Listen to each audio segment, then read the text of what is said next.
नमस्कार दोस्तों, स्वागत है आपका आपके अपने यूट्यूब चैनल मनप स्टोरीज पर। दोस्तों, ये कहानी चल रही है एक गरीब की बेटी का नसीब और उसके 9 पार्ट अपलोड हो चुके हैं। ये 10वां और अंतिम भाग है।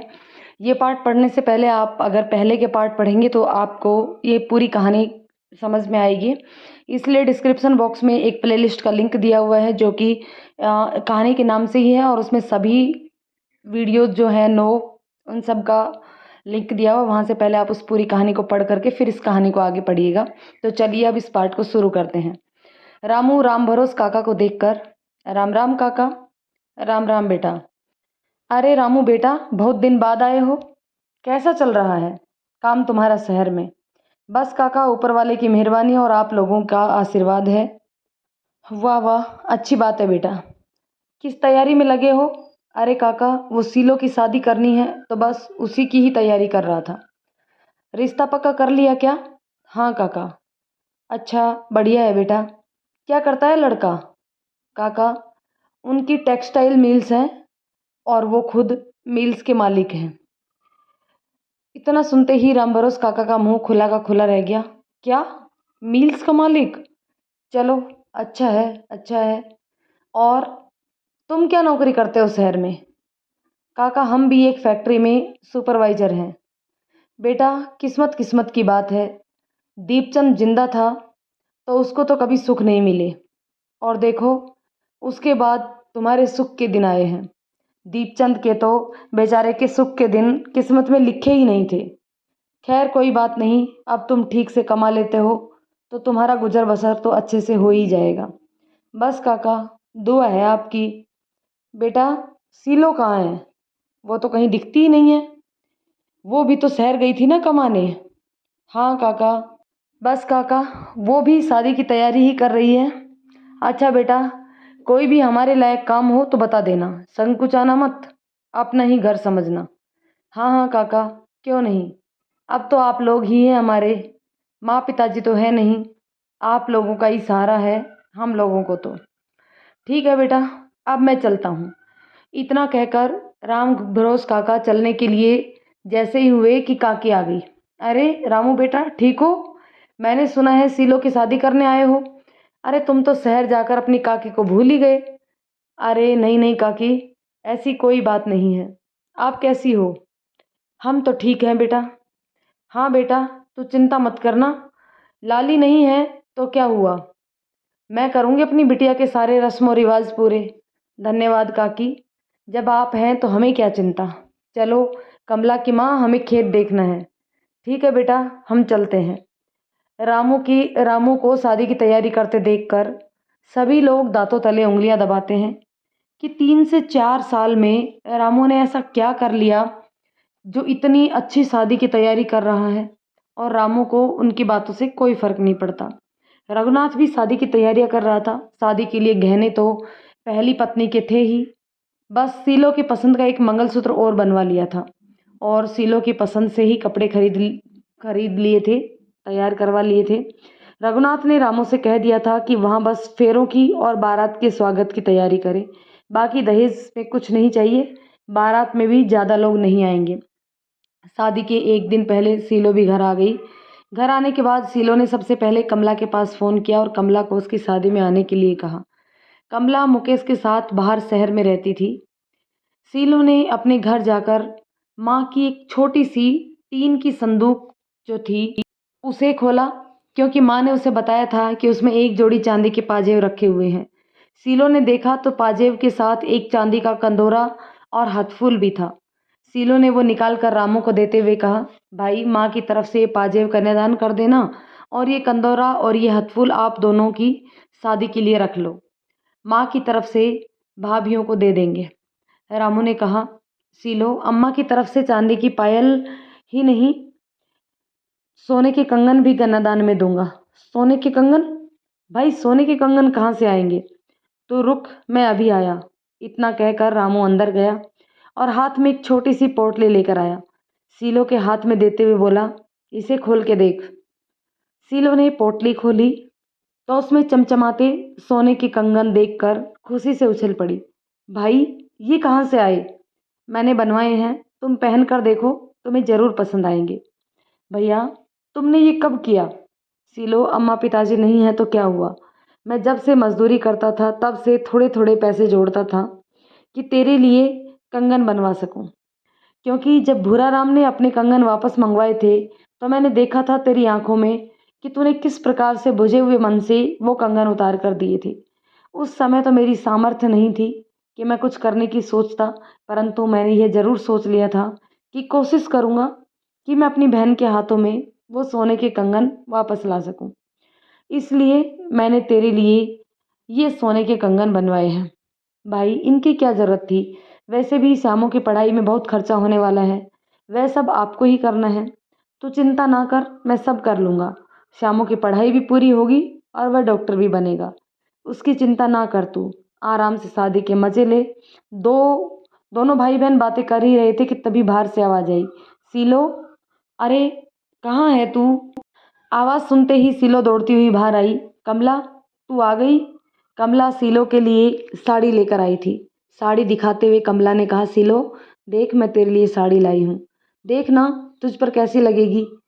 सिलो ने कमला से मिलकर सिलो बड़ी खुश हुई। साड़ी खोलकर उसे अपने ऊपर लगाकर देखती है और कहती है, सच में कमला, तू तो बड़ी सुंदर साड़ी लाई है रे।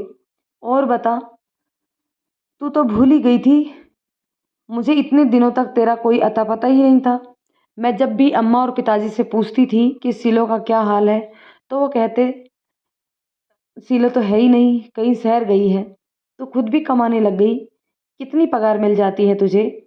कमला, तू क्या फालतू की बातें करने लग गई। तू बता, मुकेश कैसा है और कोई टावर टीकर हुए कि नहीं? मुकेश सही है और मैं भी एक बेटी की माँ बन चुकी हूँ। अच्छा, कहाँ है तेरी बेटी? तुझ पर गई है कि मुकेश पर? सिलो, वो अभी सोई हुई है, मैं उसे सोता हुआ छोड़कर ही आ गई। कितनी बड़ी हो गई? वो वो 2 साल की हो गई है। सुन, तू कल मेरी शादी में पूरे टाइम मेरे पास ही रहेगी, समझी? तो राम भरोस काका को बोल कि कहीं वह तुझे बीच में ना बुला ले। हाँ हाँ ठीक है मेरी माँ, मैं तेरे पास ही रहूँगी, तू चिंता ना कर। और कैसे हैं तेरे दुल्हे राजा? कोई फोटो है तो दिखा। अरे, कल तो खुद ही देख लेना ना, फोटो का क्या देखना। कल तो देख ही लूँगी। खैर चलो, कल तक का इंतज़ार ही करना पड़ेगा।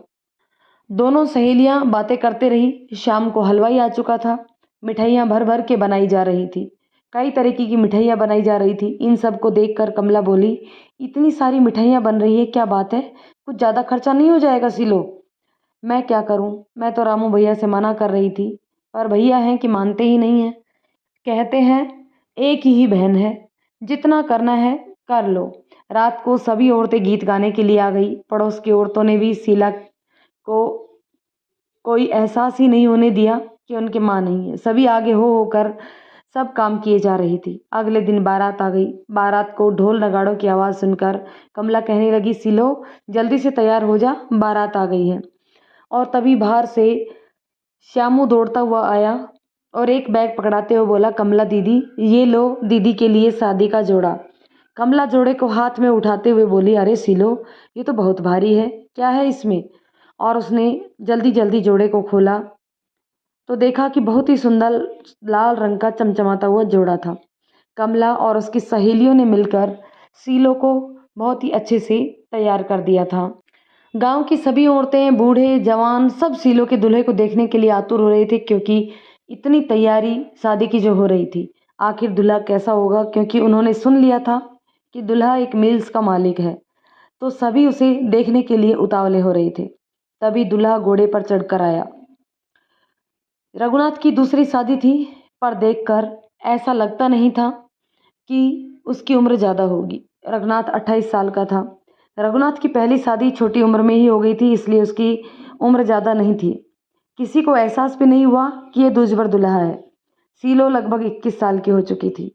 फेरों के समय पंडित जी मंत्रों का उच्चारण किए जा रहे थे और इधर सीलो अपने ही विचारों में मग्न थी और सोच रही थी कि हे भगवान, कैसी लीला है तेरी, क्या नसीब दिया है तूने, क्या क्या नहीं देखा मैंने इस दुनिया में आने के बाद। आज धूमधाम से शादी हो रही है। काश आज मेरे अम्मा और पिताजी जिंदा होते तो वह देखकर कितना खुश होते। अम्मा तो फूली नहीं समाती, भर भर के मिठाइयाँ बांटती लोगों में, पर अम्मा और पिताजी थे तब तक तो ऊपर वाले ने सुकून की सांस तक ना लेने दी। आज मेरे अम्मा पिताजी जहाँ कहीं भी होंगे बस मुझे आशीर्वाद दे रहे हों। हे भगवान, यही मेरी आपसे गुजारिश है, क्योंकि तूने हर रंग दिखा दिए, पता नहीं और क्या क्या देखना अभी बाकी है। तभी पंडित जी ने कहा कन्यादान के लिए आगे आएं। तब रामू ने आगे बढ़ते हुए सीलो का कन्यादान किया। साथ में ही राम भरोस काका और काकी ने भी सीलो का कन्यादान किया। धूमधाम से सीलो की शादी हो गई और अगले दिन सीलो अपने ससुराल चली गई। ससुराल पहुंचते ही अम्मा ने चीनू और दीपू से कहा, लो बेटा, तुम दोनों अब सीलो को दीदी नहीं मम्मी कहकर बुला सकते हो। दोनों बच्चे बहुत खुश हुए और जाकर सीलो के सीने से लिपट गए और बोले, मम्मी आप बहुत सुंदर लग रही हो। आप पापा ने आपके लिए बहुत सारी साड़ियाँ खरीदी हैं ताकि अब आप हमेशा ही हमारी मम्मी बनी रहे। अब आप साड़ी पहन के रोज़ मम्मी बनना, अब दीदी कभी मत बनना। सीलो ने दोनों बच्चों को अपने सीने से लगा लिया और बोली, हाँ मेरे बच्चे, अब मैं हमेशा तुम्हारी मम्मी ही रहूँगी। आज से तुम मुझे मम्मी ही कहना। एक दो दिन में रामू और श्यामू भी गांव से सारा काम निपटा कर वापस सूरत आ गए और दोबारा अपने काम में मग्न हो गए। आज शाम श्यामू का पीएमटी का रिजल्ट आने वाला था। सीलो ने रामू और श्यामू को अपने घर पर ही बुला रखा था। सभी की सांसें अटकी हुई थी। सीलो कभी मंदिर में जाकर भगवान के सामने हाथ जोड़कर खड़ी होती, हे भगवान, मेरे भाई से ने बहुत मेहनत की है, उसकी मेहनत का फल उसे ज़रूर देना। सीलो कभी इधर से उधर चक्कर लगा रही थी। श्यामू की भी सांसें अटकी हुई थी। तभी रघुनाथ आता है और कहता है, श्यामू तुम्हारा रिजल्ट आ गया है, चलो रिजल्ट देख कर आते हैं। श्यामू रघुनाथ के साथ रिजल्ट देखने जाता है। इंटरनेट की दुकान पर जाकर अपने रोल नंबर बताकर रिजल्ट चेक करता है तो दुकान वाला कहता है, भैया जी मिठाई खिला दो, आपका सिलेक्शन हो गया है। रघुनाथ मिठाई लेकर घर पहुंचता है, सभी का मुंह मीठा करवाता है जाकर। तब जाकर सीलो की जान में जान आती है और वह सबसे पहले भगवान को भोग लगाती है और हाथ जोड़कर भगवान को बहुत बहुत धन्यवाद देती है। आज सीलो की आंखों से खुशी के आंसू टपक रहे थे और वह भगवान से कह रही थी कि हे भगवान, मेरे मम्मी पापा या पिताजी जहाँ कहीं भी हों, वह वहाँ से हमें देख रहे होंगे, ज़रूर इनकी आत्मा को सुकून मिल रहा होगा। आज उन्हें अपने बेटों पर गर्व हो रहा होगा कि आज उनका बेटा कामयाब होने के लिए एक सीढ़ी चढ़ चुका है।